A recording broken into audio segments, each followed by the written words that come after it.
Within the area of equilibrium, it all comes down to how the rates are portrayed. Let's say I have a chemical system. I'm going to split them up into two halves. In one half I have my reactants, and on the other half I have my products. Let's say that my reactants turn into my products 2 for every 1 product that turns back into my reactants. I trade again 2 for 1, 2 for 1, 2 for 1, 2 for 1, and so on and so forth. You'll notice that already we have a change in the concentration of the two pieces. I now have more products and I have less reactants.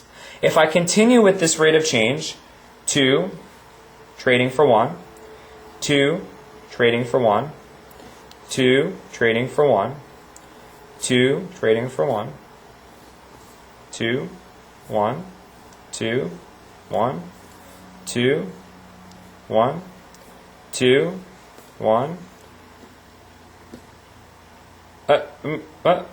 2. There's only 1 left. And so now I'm only going to change the values that I actually have. I only have 1 to exchange, so I exchange 1 back. I now trade 1 back, I trade 1 back, I trade 1 back, I trade 1 back, I trade 1 back, I trade 1 back.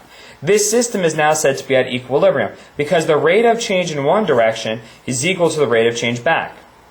As long as the system continues to change back and forth, one piece at a time, that system is said to be at equilibrium. Again, notice that the concentrations of my two parts are not equal. It's that the change that's occurring, the rate of change in one direction is equal to the rate of change in the opposite direction. This is what's meant by equilibrium. The rate of change in one is equal to the rate of change in the other.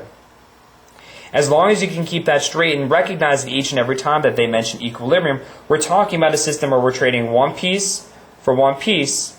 The rates of the system are equal. Rates are equal, concentrations are constant. My number of particles here are not changing, my number of particles here are not changing, no matter how many times I trade back and forth. Each time I do so, I have the same change occurring, even though I am changing particles. This is a system at equilibrium.